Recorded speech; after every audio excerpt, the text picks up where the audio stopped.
श्री सद्गुरु महाराज की। श्री सद्गुरु महाराज की।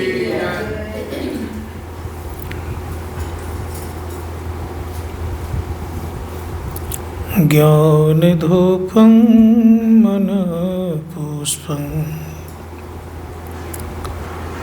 पंचेन्द्रिय हुतासनं क्षमा जप समाधिश्च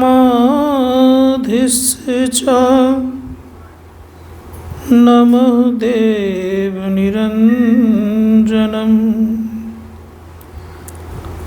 अखंडमंडलाकारं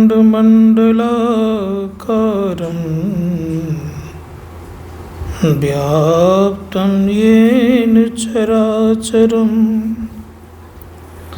तत्पदं दर्शितं येन तस्मै श्री गुरुवे नमः। परात् परगुरुवे नमः। परमात्म गुरुवे नमः। आत्म गुरुवे नमः।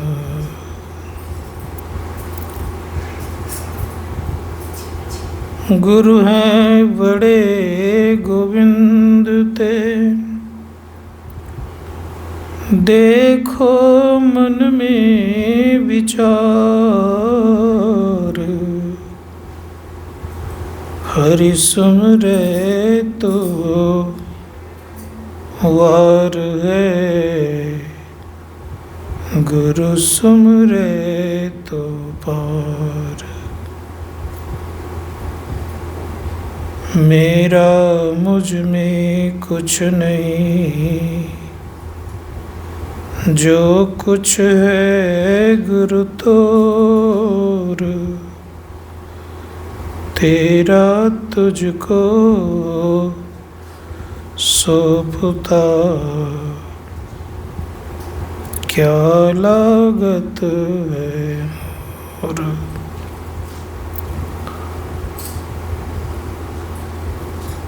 उपस्थित सभी धर्म प्रेमी सज्जनों, माता बहनों,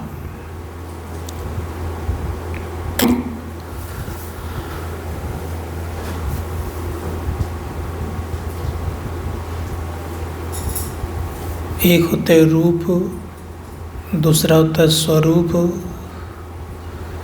तीसरा होता है स्वरूप। इस आँख से जो दिखाई देता है इसको हम रूप कहते हैं।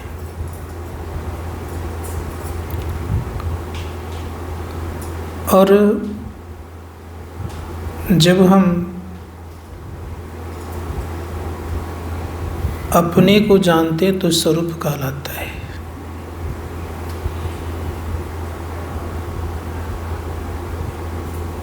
और जब भेद मिट जाता है तब तो हम वही हो जाते हैं। तो भेद किसका? महर्षि में ब्रह्मा जी महाराज कहते हैं, हम तुम दुई मिटा के एक ही बना दो। हम हैं और तुम है। समझ रहे मेरी बात को? हम कौन और तुम कौन?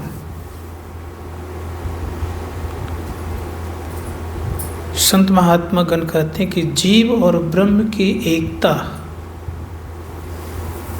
हो जाए तो समझिएगा भेदभाव समाप्त। जब तक जीव और ब्रह्म अलग अलग है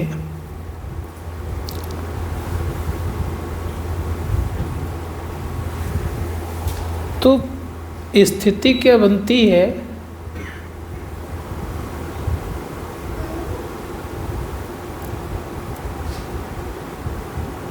द्वैत बना रहता है और दुख भी होता है।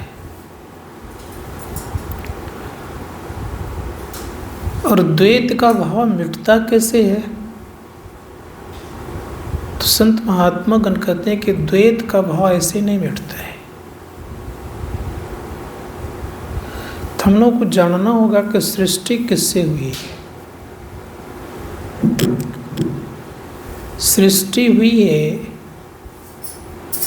शब्द से याद रखेंगे सबको ही।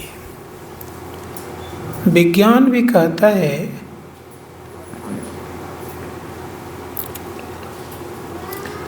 कि ब्रह्मांड में एक बहुत बड़ा विस्फोट हुआ और विस्फोट के कारण सब कुछ बना। उसी प्रकार से याद रखिएगा कि संपूर्ण जगत में परमात्मा के नाम कण कण में व्याप्त हैं और जिस दिन परमात्मा के नाम निकल जाएंगे, शब्द रूपी नाम, उस दिन संसार में कुछ भी नहीं रहेगा। ना मिट्टी रहेगी, ना जल रहेगा, ना अग्नि रहेगी, ना हवा आपको कहीं दिखाई पड़ेगी, यह समझ में आएगी आपको। आकाश भी नहीं रहेंगी, अर्थात यूँ कहेंगे संसार नहीं रहेगा। तो वो शब्द के कारण ये सब कुछ दिख रहा है। अभी आपने भजन में सुना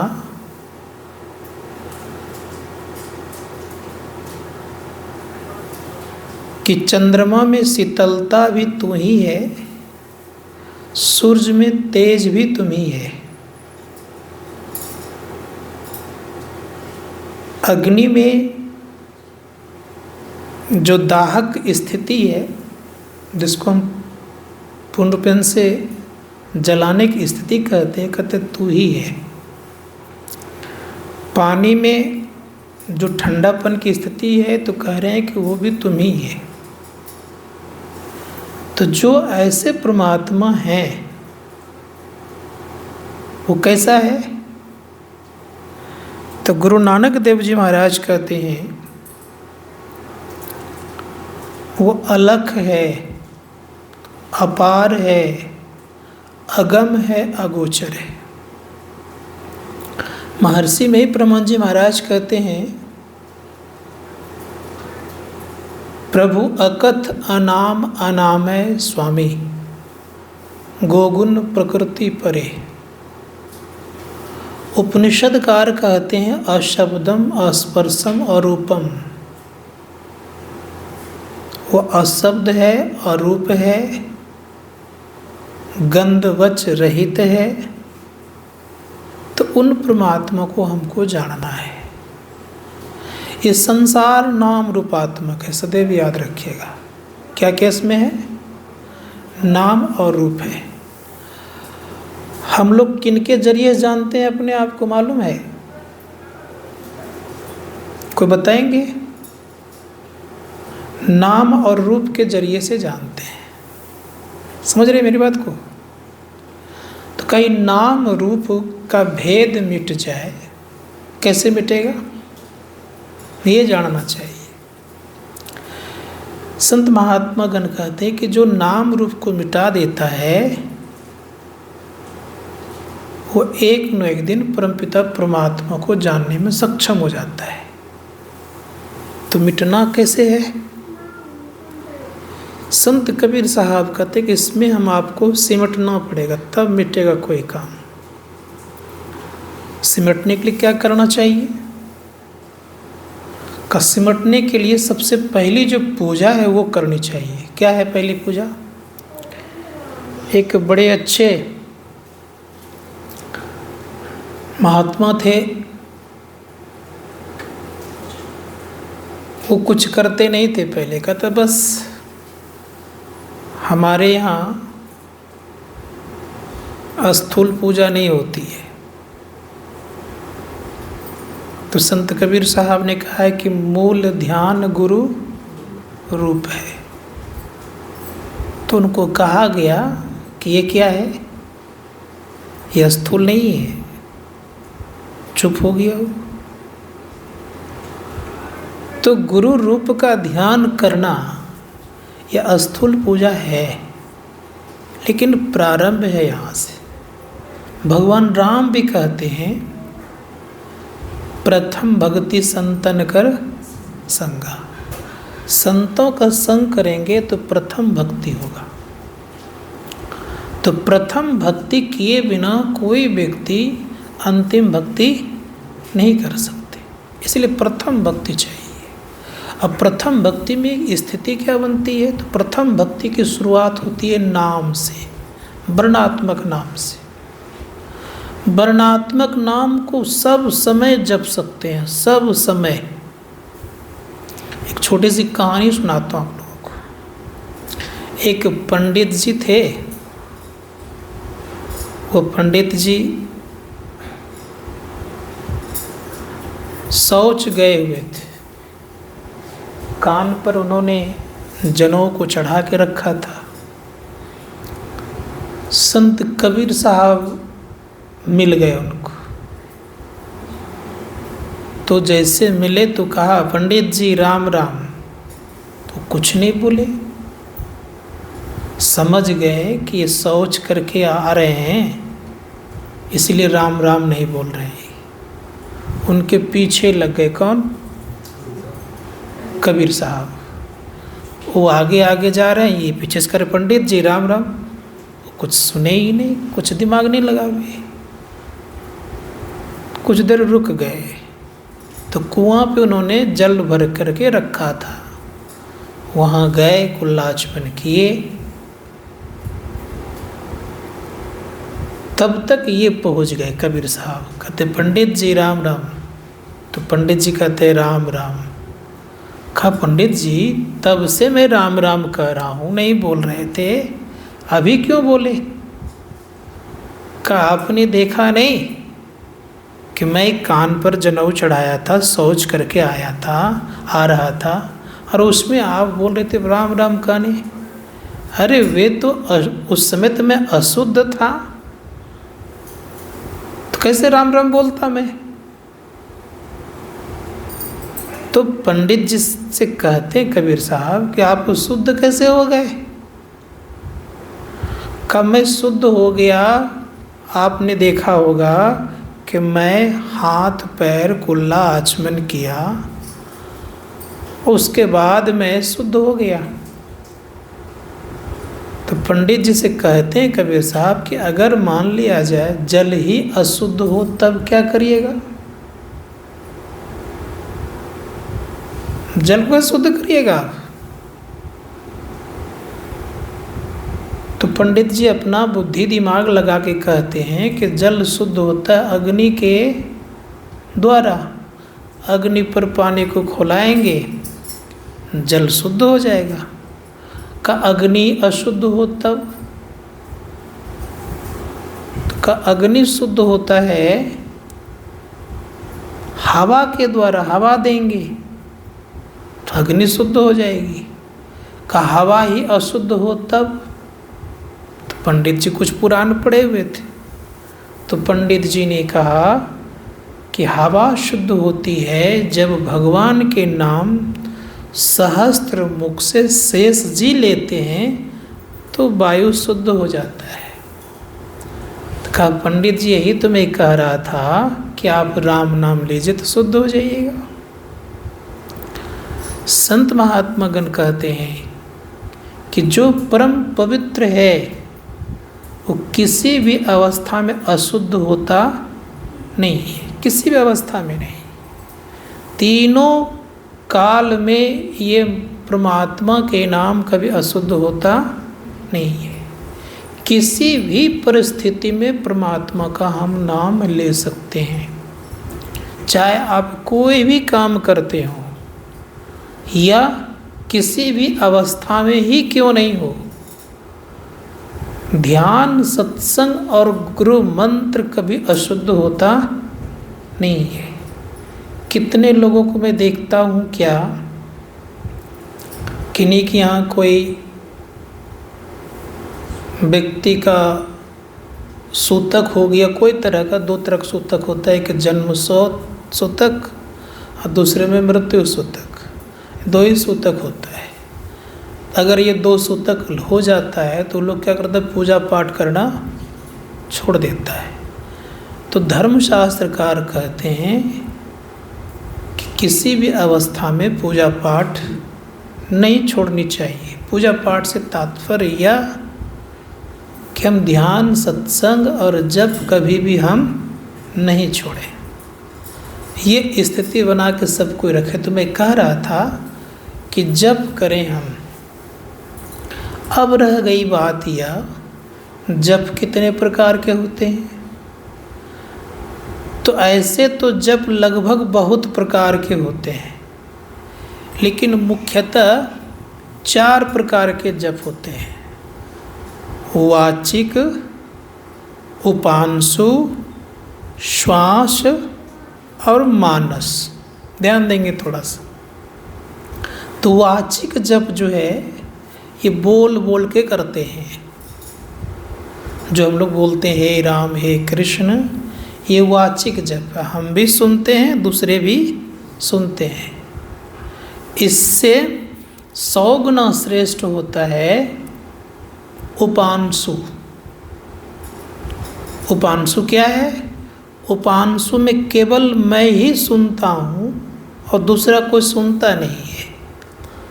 ओठ हिलता है, जिह्वा हिलती है और लोग मंत्र को जपते हैं। इसको कहता है उपांशु। इसके बाद बारी आती है श्वास पर। प्रत्येक श्वास पर जप करते हैं लोग। जो स्वस्थ मानव हैं, जो स्वस्थ व्यक्ति हैं, वो 1 मिनट में लगभग 15 बार श्वास लेते हैं। कितना? 15 बार।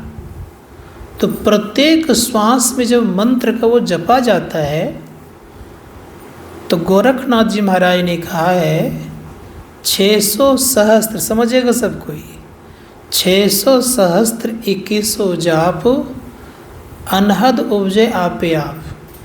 अगर आप 24 घंटा में आप जोड़ेंगे प्रत्येक श्वास पर मंत्र, तो 21,600 बार श्वास। कितना होगा? कितना? 21,600 बार श्वास होगा। अब प्रत्येक मंत्र पर अगर आपने जप कर लिए, प्रत्येक श्वास पर अगर प्रत्येक श्वास पर आपने मंत्र जप कर लिए, तो संत कबीर गोरखनाथ जी महाराज कहते हैं कि उनके अंदर में अनहद ध्वनि उत्पन्न हो जाएगा। क्या हो जाएगा? अनहद ध्वनि।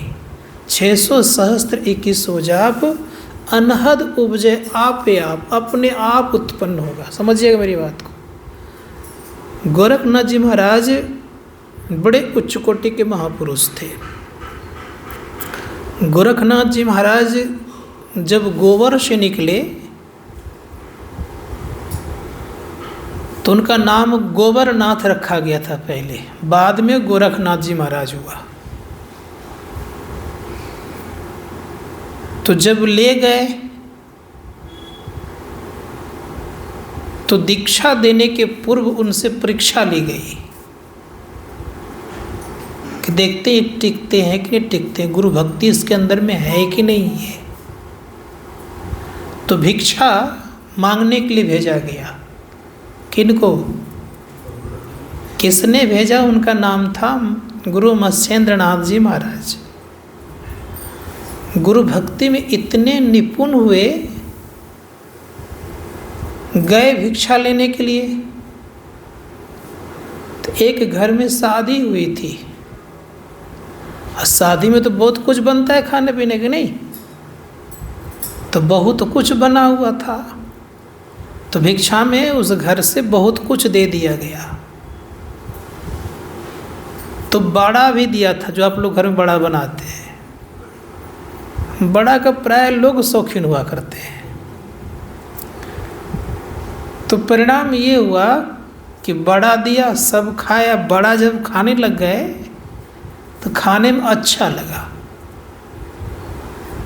तो गुरु मत्स्येंद्र नाथ जी महाराज कहते हैं कि 2-4 बड़ा और हो जाता तो बड़ा अच्छा लगता, संतुष्टि मिल जाती। तो कहा गुरुदेव अभी मैं जाता हूँ लाने के लिए। तो गए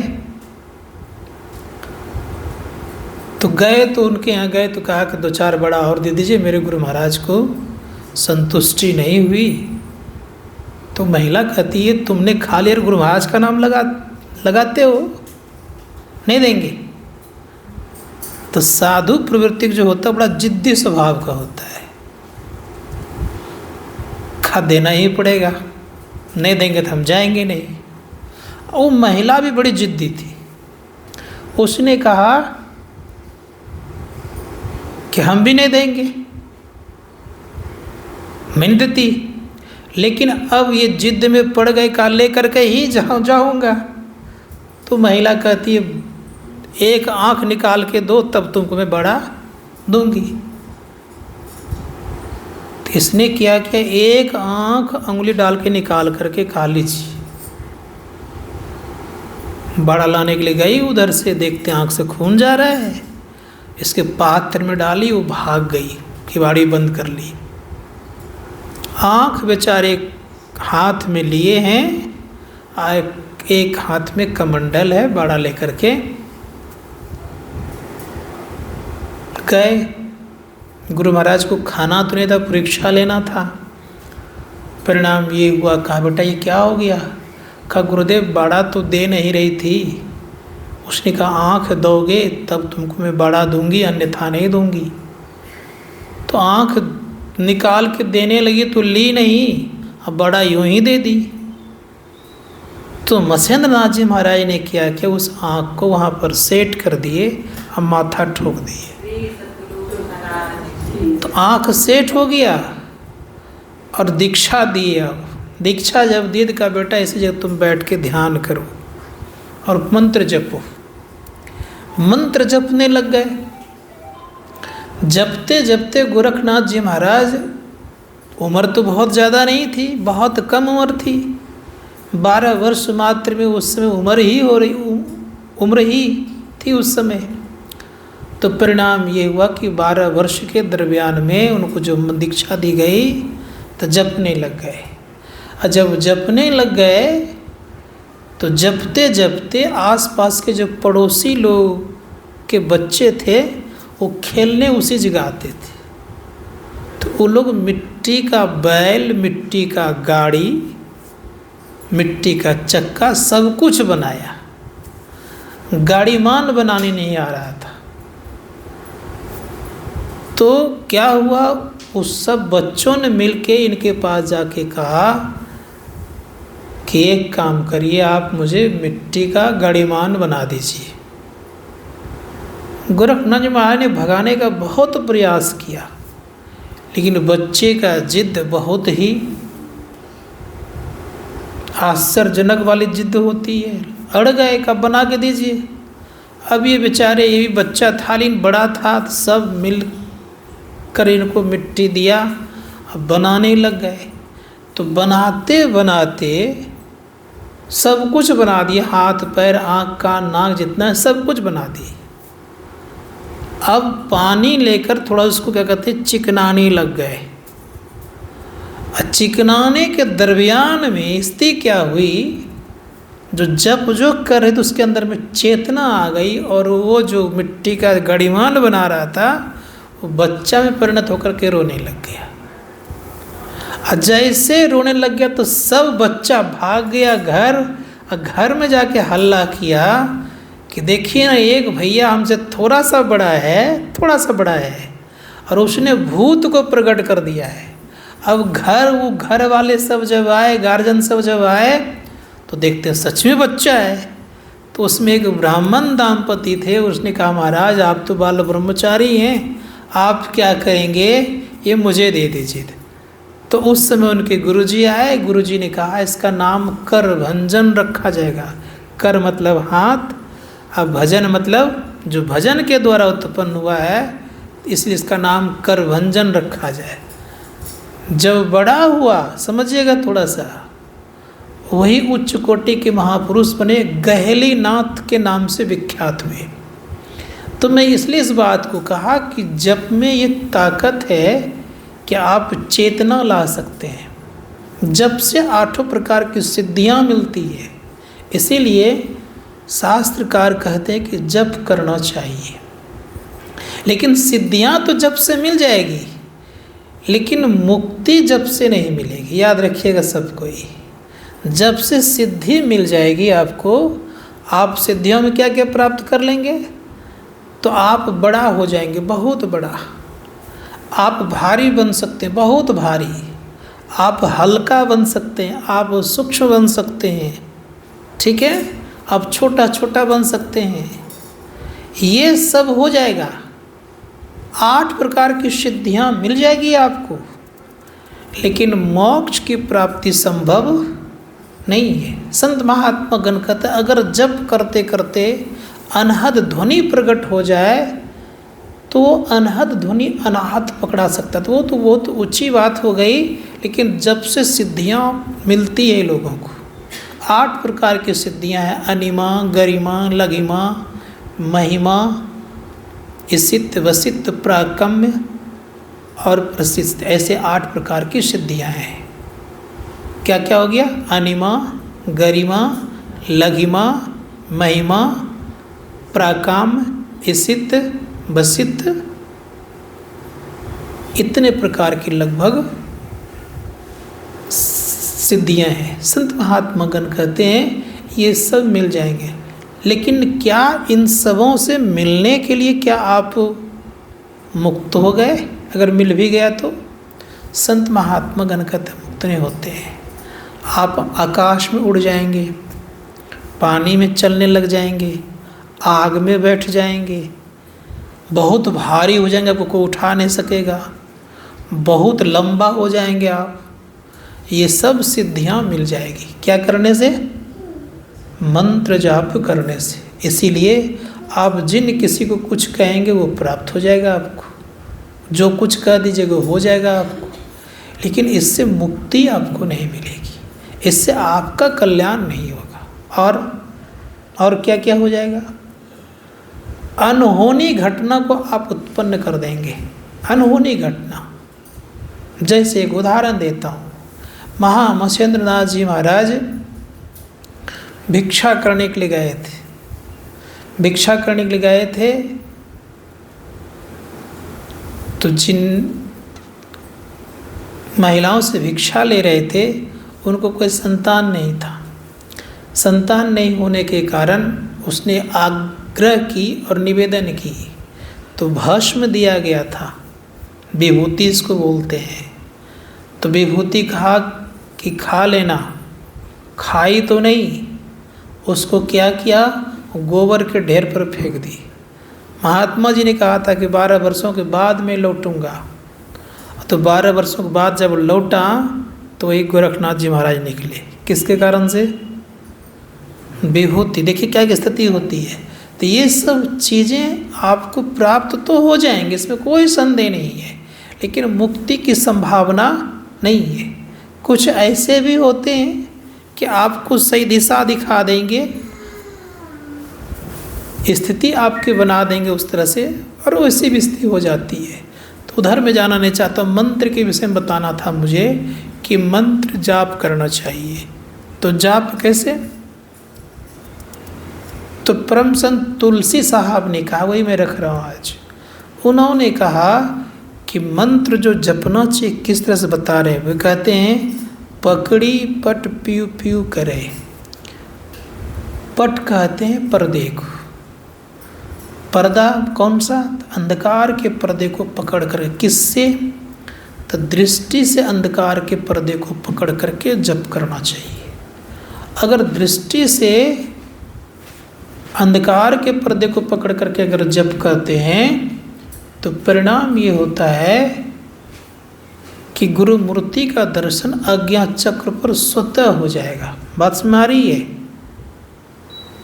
अगर ठीक ठीक जप हो गया तो आज्ञा चक्र पर गुरु मूर्ति का दर्शन, अपने इष्ट का दर्शन आसानी से हो जाएगा, आराम से हो जाएगा। कब होगा? किस अवस्था में होगा? संत महात्मा गण कहते हैं कि जब मन और दृष्टि एक हो जाता है, समझिएगा, और उस समय जब चलते रहता है तो गुरु मूर्ति का जब दर्शन होता है तो आपको कोई हिलाएगा तो आपका ध्यान भंग नहीं होगा। बात समझ आ रही है? दूसरी बात क्या होगी? आप कहाँ हैं, किस जगह हैं, ये पता नहीं चलेगा। क्या देख रहे हैं आप अंदर में? अपने इष्ट को देख रहे हैं। बात समझ आ रही है?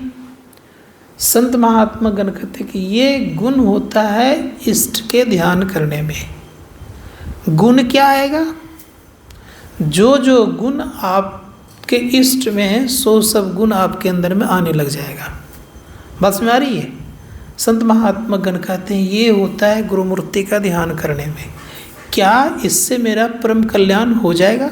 अब क्वेश्चन है। संत महात्मा गण कहते हैं ये सहारा है, सर्वस्व नहीं है। बात समझ आ रही है? इतना दूर तक पहुँचे तो क्या मिला आपको? सहारा मिला, सर्वस्व की प्राप्ति नहीं है। अब क्या करना चाहिए? अब आपको एक योग्यता मिल गई। योग्यता यह मिल गई कि आप दृष्टि योग करने में अति सक्षम हो गए। आपको सुलभता मिल गई, आप आसानी से दृष्टि योग क्रिया कर सकते हैं। अब वो साधक बैठेगा, दृष्टि उनकी टिकेगी।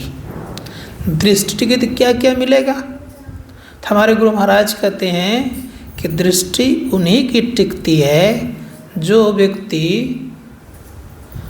दृष्टिवान होते हैं।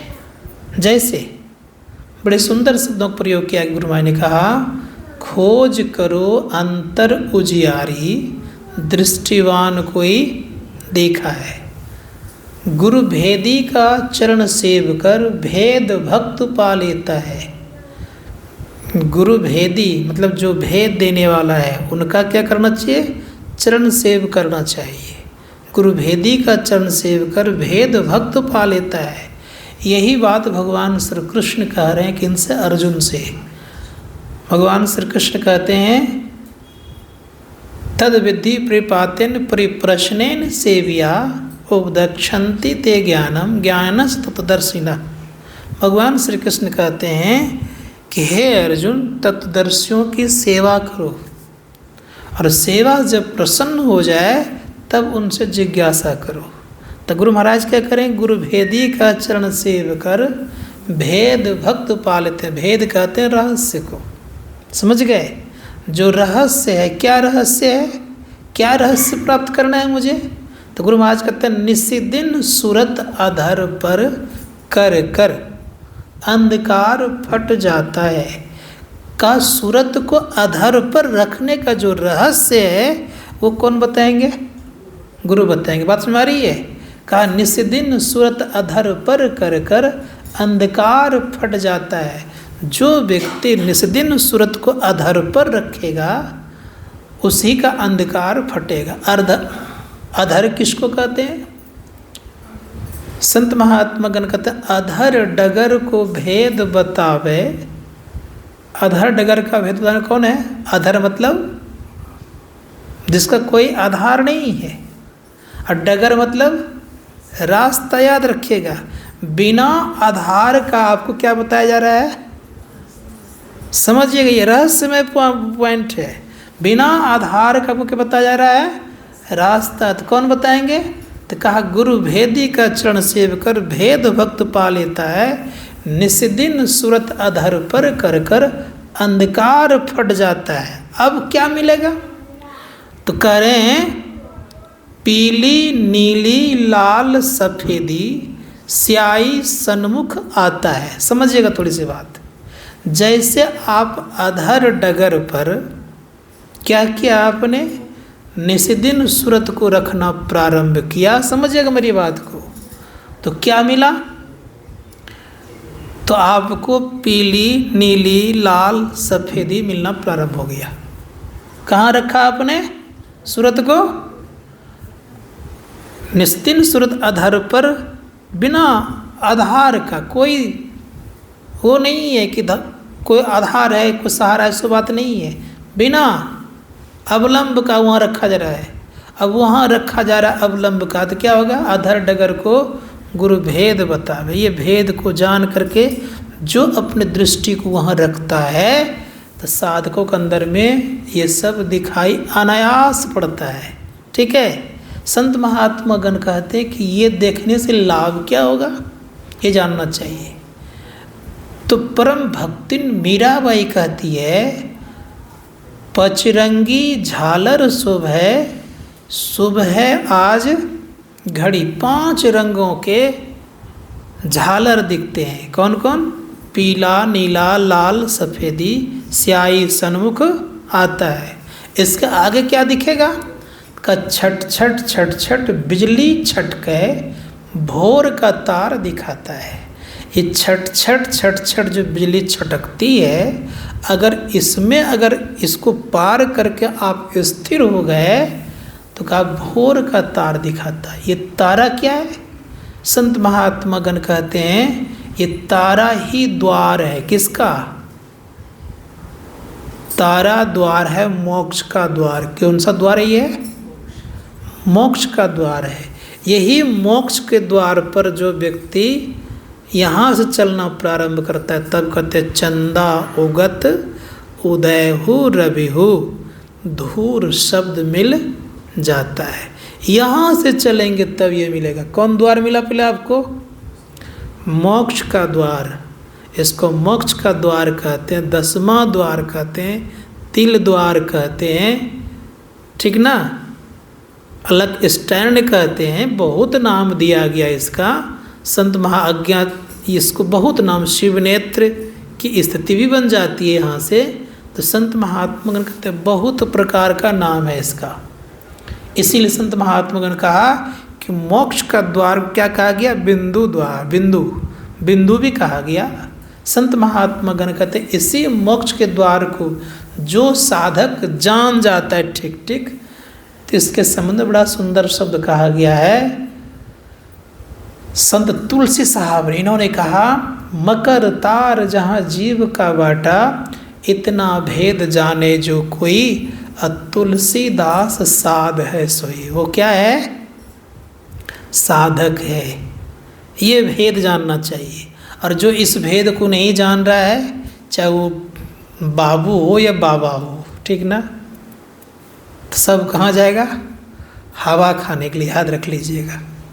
इसीलिए प्रयास करना चाहिए कि ये द्वार अवश्य जानना चाहिए। कौन सा द्वार? मोक्ष का द्वार बोलता है इसको। ये कैसे बनता है?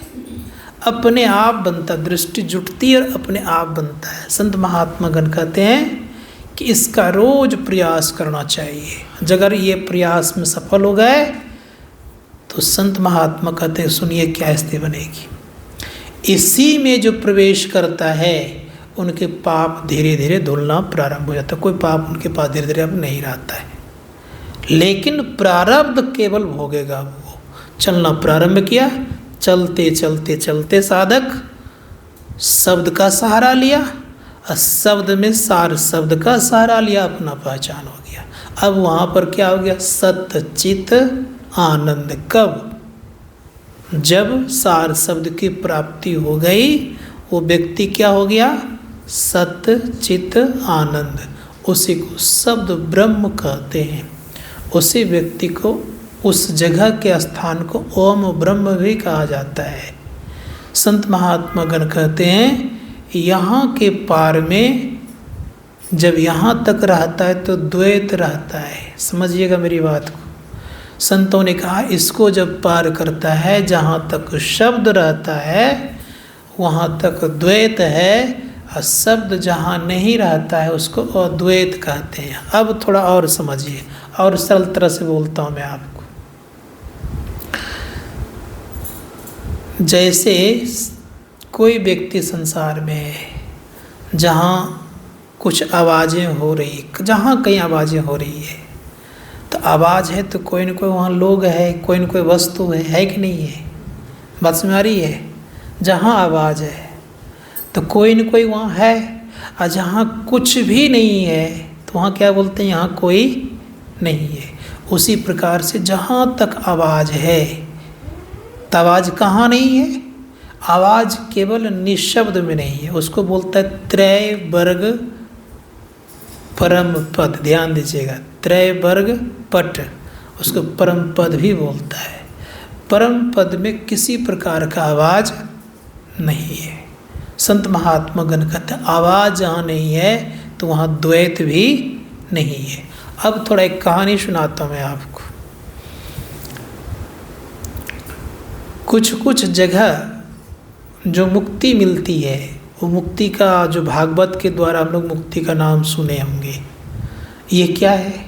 तो ऋषि मुनिगण कहते हैं कि इस मुक्तियों में देह रहता है, सालोक में भी देह रहता है, सामीप्य में भी देह रहता है, और सायुज में भी देह रहता है। और एक मुक्ति क्या है? सालोक, सामीप, सायुज और सारूप। इन चारों प्रकार की मुक्ति में देह रहता है। देह रहता है। कौन देह रहता है? तो किसी में सूक्ष्म देह रहता है, किसी में कारण देह रहता है। यही दो देह रहता है। अधिकांशतः सूक्ष्म देह ही रहता है। ठीक है। संत महात्मा गण कहते हैं भगवान श्री कृष्ण जिस लोक से आते उसको कारण जगत कहता है, तो वह कारण शरीर रहता है, लेकिन शरीर रहता है तभी आते हैं। तो संतों ने कहा कि ये जहाँ तक स्थिति समझ में नहीं आ रही है ना बात मेरी की, आज आ रही है? आ रही है कि सरल बोले यार? तो ये जो स्थिति है, ये स्थिति में देह रहता है। देह रहने पर मुक्ति नहीं मिलती है, सदैव याद रखिएगा। जब सब देह को पार करता है, तो कितने देह है?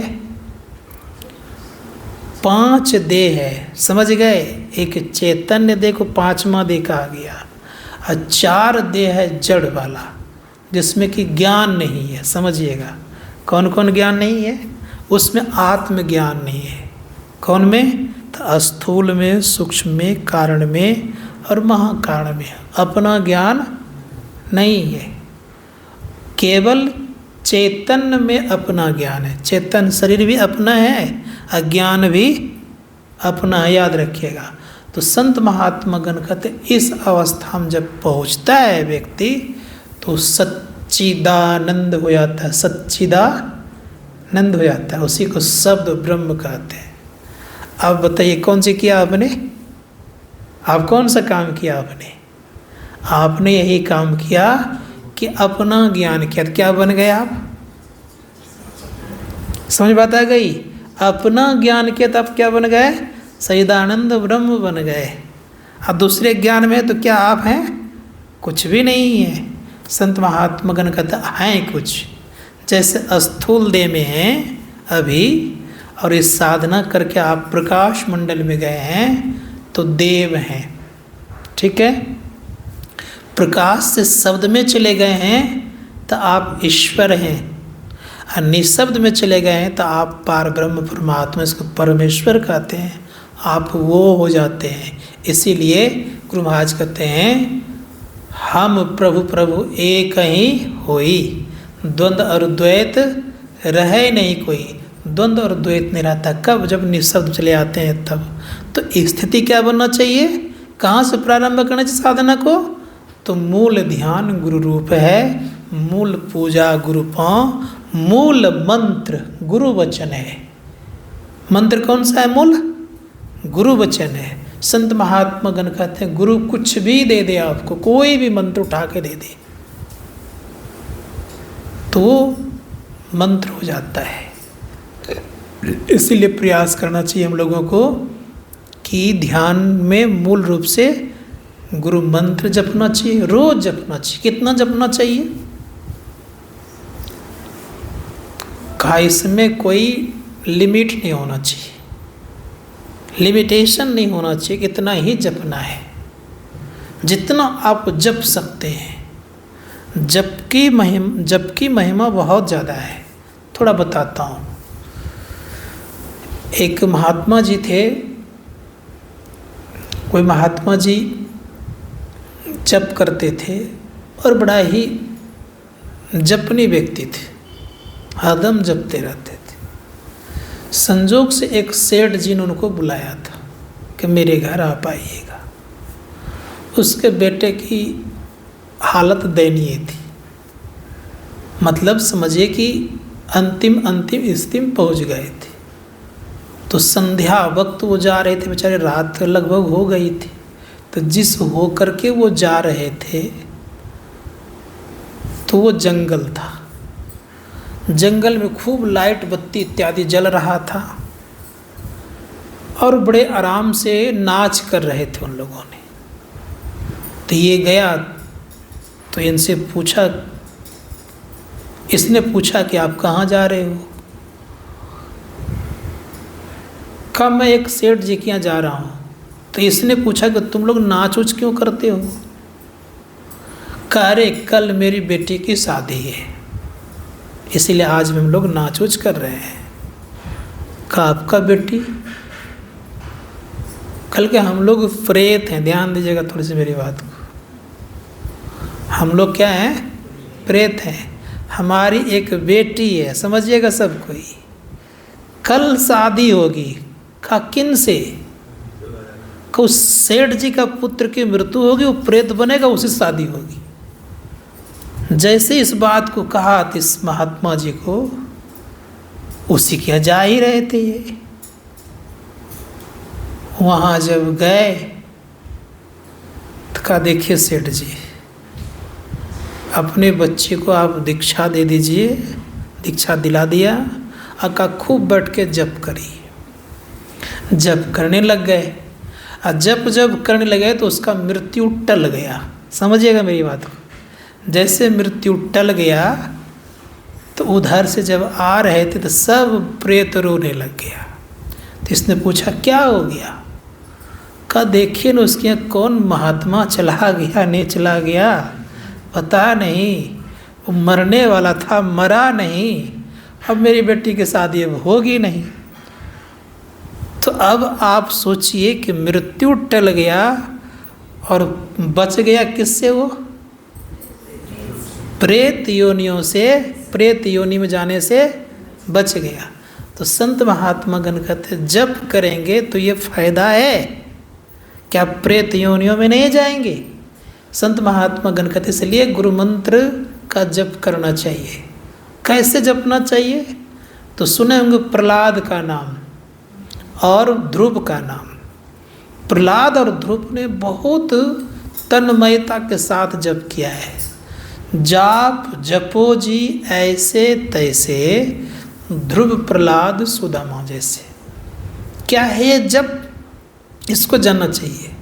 तो कहा गुरु महाराज कहते हैं कि जो जप करते हैं ती असली तप करते हैं। गुरु जाप जपन सांचो तप सकल कार्य सारणम। तो क्या क्या फायदा हुआ? अगर ठीक से आप जप करते हैं, शरीर छूट गया तो प्रेत योनि में नहीं जाएंगे। समझ रहे मेरी बात को?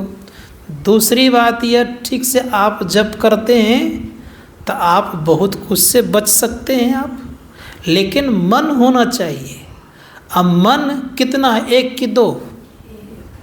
कि दो मन है? संत महात्मा गण कहते मन है तो एक, भावे भक्ति कमाओ या विषय कमाओ, दो ही काम कर सकता है। तो अब मन से क्या कर सकते हैं आप? चाहे विषय या भक्ति। अब आप विचार करके देखिए कि कोई भी व्यक्ति अगर मंत्र जपना छोड़ करके और कुछ सहारा लेता है तो क्या करेगा वो? तो ये हम लोगों को जानना पड़ेगा कि मन एक है तो कैसे जपें, ये जानना पड़ेगा हम लोगों को।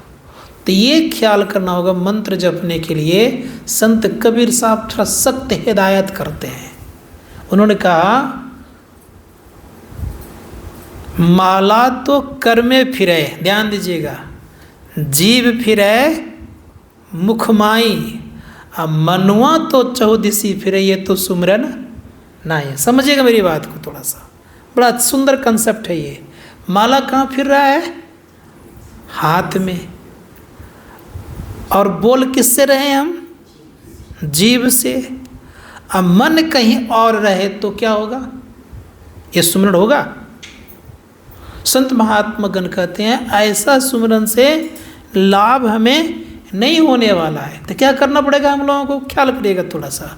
तो कहा कि मंत्र को जपने के लिए मन चाहिए।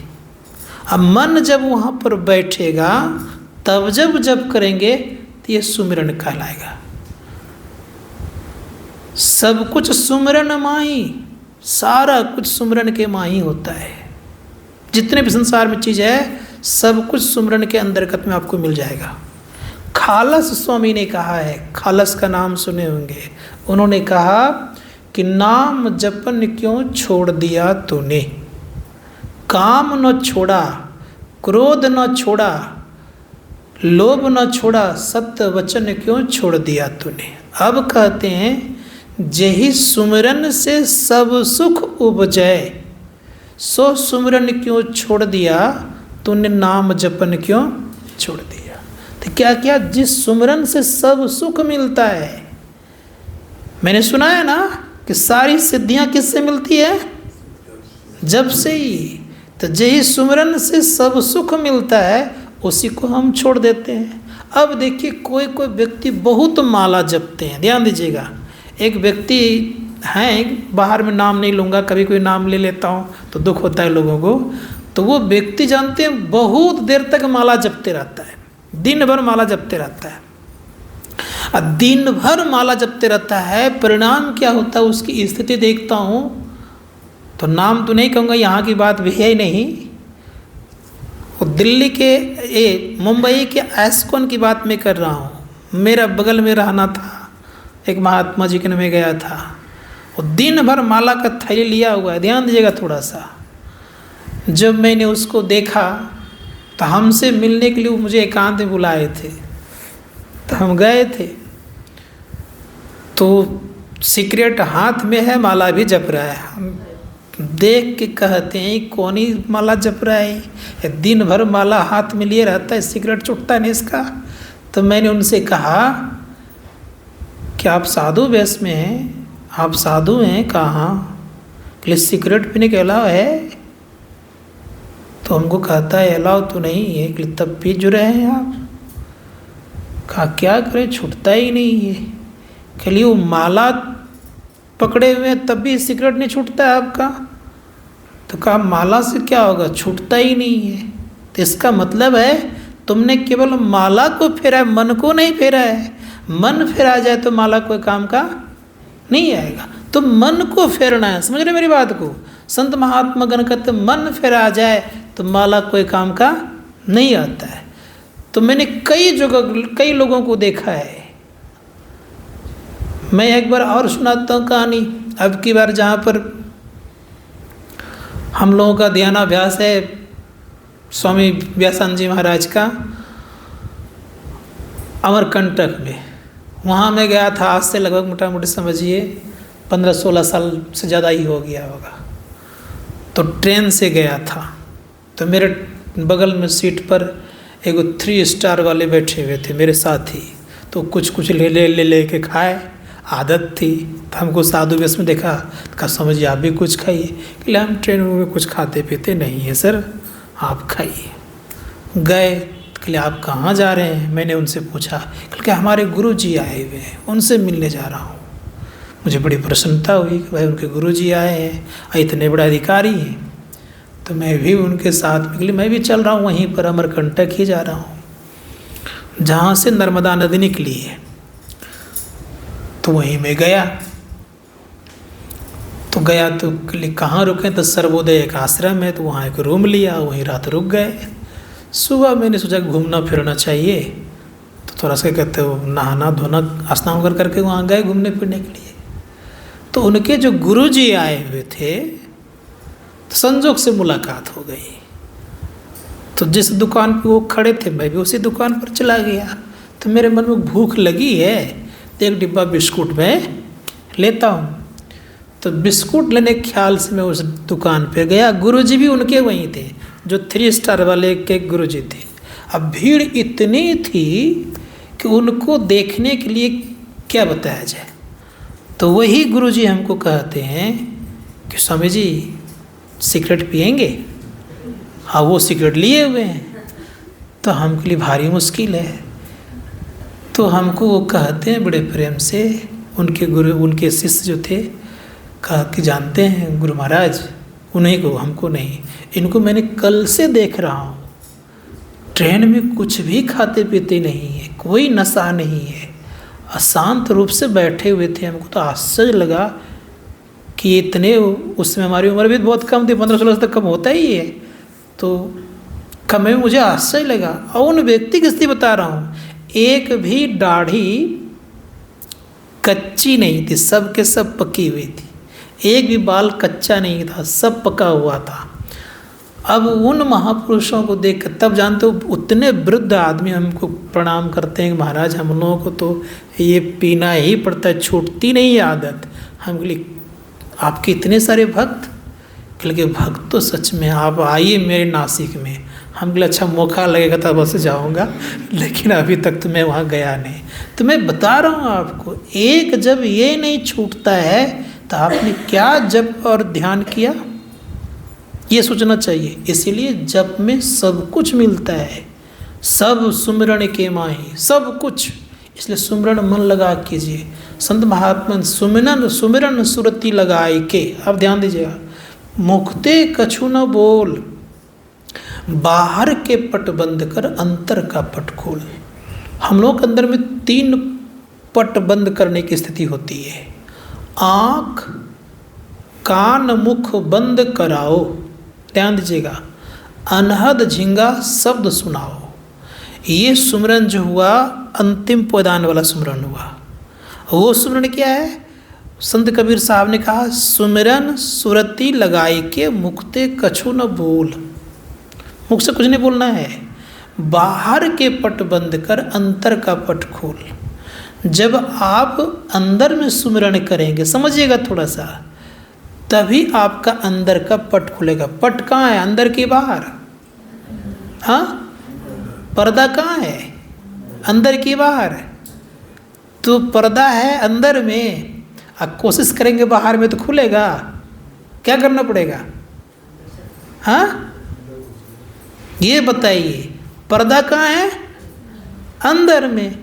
तो सुमरन कहाँ करेंगे हम? इसीलिए कहा मुख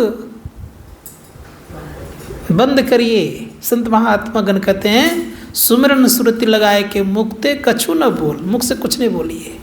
बाहर के पट बंद कर, सभी पटों को बंद करिए, आँख कान मुख बंद करिए। बाहर के पट बंद कर अंतर का पट खोल। तब क्या होगा?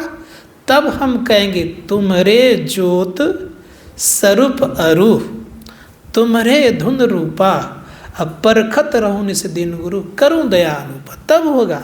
हम प्रयास ही नहीं करेंगे तो कैसे होगा? इसलिए संत महात्मा गण कहते प्रकाश कहाँ मिलेगा? बाहर के अंदर। कहाँ प्रकाश मिलेगा आपको? तो अंदर। तो अंदर प्रकाश मिलेगा तो आँख तो बंद करना पड़ेगा आपको, कि नहीं करना पड़ेगा? इसीलिए आँख बंद कीजिए, आँख कान मुख बंद कराओ। जब आँख कान मुख तीनों बंद होता है तब परमपिता परमात्मा के शब्द सुनाई पड़ते हैं। आँख कान मुख बंद कराओ, अनहद झिंगा शब्द सुनाओ। पहले अनहद शब्द, अनहद कहते हैं जड़ात्मक शब्द, उसमें मिले रहते हैं, जड़ मंडल के शब्द मिले रहते हैं। संत महात्मा गण कहते हैं कि जब ये सुमिरन ठीक ठीक हो जाता है, क्या किया आपने? आँख कान मुख बंद किया तो अनहद मिला, अनहद झिंगा शब्द सुनाओ, ये मिला आपको। इसके मिलने से क्या होगा? तो संत नानक देव जी महाराज से पूछिए क्या होता है इनके मिलने से। उन्होंने बड़ा सुंदर शब्द कहा है। उन्होंने कहा है बाजहूँ बाजा सिंजी वाजा निर्भव पद पाइए। अब उनको कौन सा पद मिलेगा? अभी हम लोग निर्भय हैं कि निर्भय हैं? कोई भी, सबको भय लगा हुआ है। अमेरिका के राष्ट्रपति हो या भारत के प्रधानमंत्री हो, भय कि नहीं है? कितना डर लगा रहता है। देखते इतना सारा सिक्योरिटी गार्ड है। हमारे गुरु महाराज का जब सत्संग होता था तो लाखों की भीड़ होती है। महर्षि संत परमहंस जी महाराज का जब सत्संग हुआ था भागलपुर में तो 15 लाख लोगों की भीड़ थी। इतनी बड़ी भीड़ थी, देखे हैं आप लोगों ने जाके, इतनी बड़ी भीड़ थी, लेकिन एक सिक्योरिटी गार्ड उनके सामने में खड़ा नहीं था। समझ गए मेरी बात को? लेकिन मैंने ये भी देखा कि डर के मारे शीशा के घर में होकर प्रवचन करते थे। ये मुझे देखने का मौका मिला। बुलेट प्रूफ घर बनता था, केवल छोटा सा माइक इतना सही खुला, उसी में बोलते थे, लोग सुनते थे। बगल में 3-4 को बॉडीगार्ड खड़ा रहता था, कौन कौन सामान लेकर के। इतना डर, जो उस पद को प्राप्त करता है वो डर से मुक्त होता है, भय मुक्त होता है।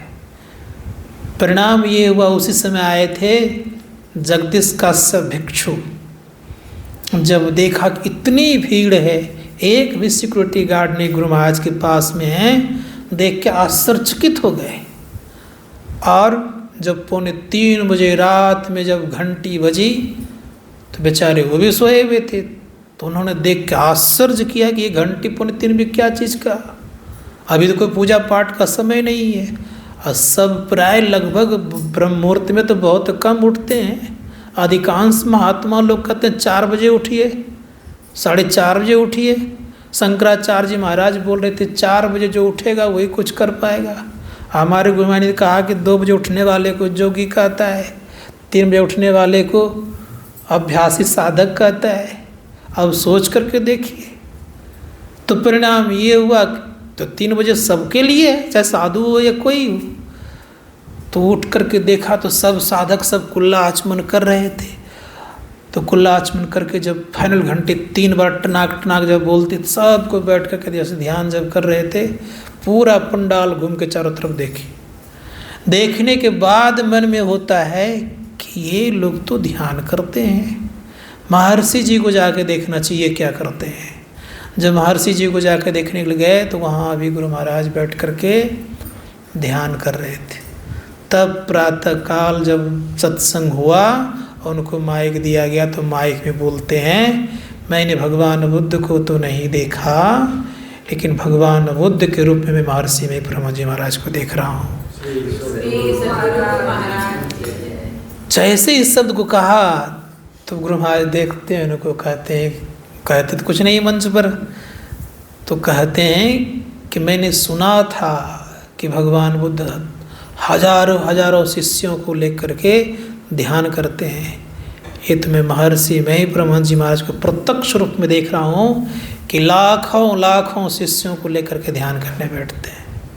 तो ये स्थिति तो संत महात्मा गण कहते हैं जो ऐसी साधना करते हैं, समझ रहे हैं मेरी बात को सबको कि नहीं, साधना जो करते हैं वो निर्भय होते हैं, कोई उनके पास भय नहीं होता है। क्या स्थिति होती है उनकी, शोक मोह भय हरस दिवस निशी, ध्यान दीजिएगा, देश काल तहाँ नाही, तुलसीदास दसाहिन संशय निर्मूल न जाए। वहाँ क्या क्या नहीं है, देश नहीं है, काल नहीं है, देश काल नहीं है, शोक मोह भय हरस दिवस निशी नहीं है। ऐसी अवस्था को प्राप्त किए महापुरुषों को संत कहते हैं। और ऐसे संतों का सानिध्य हम लोगों को प्राप्त है। इसीलिए इस जुक्ति से चलेंगे तो अवश्य एक न एक दिन उस मुकाम को हासिल करेंगे। कौन सा मुकाम, जिस मुकाम का दीदार करने के लिए बड़े बड़े देवतागण भी तरसते हैं। संत महात्मा गण कहते हैं दीदार दर्द दुख भारी। वो दीदार ऐसा है कि एक बार जिन व्यक्तियों ने उसका दर्शन कर लिया तो फिर और कोई चीज़ की आवश्यकता संसार में नहीं पड़ेगी। इसीलिए संत महात्मा गण कहते हैं अगर चाहते हैं उस परमपिता परमात्मा के दीदार करने के लिए तो हम लोगों को क्या करना होगा, जेहि शब्द से प्रगट भय सब सोई शब्द गही लीजिए साधो भाई, शब्द साधना कीजिए। आज ईसा मसीह इतना विख्यात कैसे हो गए, कभी विचार किए इस पर। उनकी वाणी में है, उन्होंने कहा है, बाइबल पढ़िएगा, उसमें कहा है in the beginning was the word was with God, God was word. आरंभ में शब्द था, शब्द ईश्वर के साथ था, ईश्वर ही शब्द था। जो इसको पकड़ेगा वो क्या बनेगा, जैसे कोई व्यक्ति इंजीनियर की बात को पकड़ लेगा तो क्या बनेगा वो, डॉक्टर की बात पकड़ क्या बनेगा वो, और जो परमात्मा की बात पकड़ लेगा तो क्या बनेगा, परमात्मा क्या बनेगा वो, परमात्मा बनेगा। इसीलिए संत महात्मा शब्द के संसार की सृष्टि किससे हुई है, शब्द से। इसलिए कहा कि in the beginning was the word, प्रारंभ में शब्द था, उस शब्द के साथ था, ईश्वर के साथ था, और ईश्वर ही शब्द था। जो उसको पकड़ लेगा तो वो ईश्वर बनेगा, और उस शब्द को जब पार कर जाएगा तो अद्वैत अवस्था हो जाएगी। तब उनका जन्म मरण कभी जीवन में नहीं होगा, सदा के लिए छुट्टी हो जाएगी, परम कल्याण हो जाएगा। बोलिए प्रेम से।